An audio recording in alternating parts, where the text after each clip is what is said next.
તો જીએસટીવીના અહેવાલ બાદ વિપક્ષી કોર્પોરેટરો મેદાને આવ્યા છે। જામનગરના કાલાવડ નાકા નજીકના જર્જરિત પુલ મામલે તાત્કાલિક કાર્યવાહી માટે મેદાને આવી ગયા છે। વિપક્ષી મેયર અને સ્ટેન્ડિંગ કમિટી ચેરમેને આવેદનપત્ર આપવા પ્રયાસ કર્યો, જો કે તેમનો આરોપ છે કે જવાબદાર અધિકારીઓ ઇરાદાપૂર્વક હાજર રહ્યા નહોતા। વિપક્ષના દાવા અનુસાર આ પુલના પુનઃનિર્માણ માટે 6 મહિના અગાઉ મંજૂરી મળ્યા બાદ પણ એક ઈંટ પણ નહીં મૂકી હોય એમાં કસૂરવારી છે। હવે તાત્કાલિક કામ શરૂ ન કરવામાં આવે તો રસ્તા રોકો આંદોલનની ચીમકી પણ ઉચ્ચારવામાં આવી છે।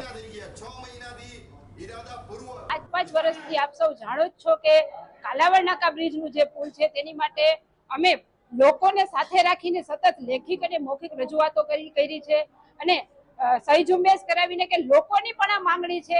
એવું નહીં કે માત્ર ને માત્ર રાજકીય કોઈ આ સ્ટન્ટ છે, પણ લોકોની માંગણી છે ને ગંભીરા જેવી કોઈ પરિસ્થિતિ ઊભી ના થાય તેના માટે ખાસ કરીને અત્યારે જે કાલાવડ નાકા પુલની જે પરિસ્થિતિ છે કે જેને અમે બતાવ્યા કે ઉપરથી સળિયા નીકળી ગયા છે, નીચેથી સળિયા લટકે છે, રેલિંગ નીકળી ગઈ છે,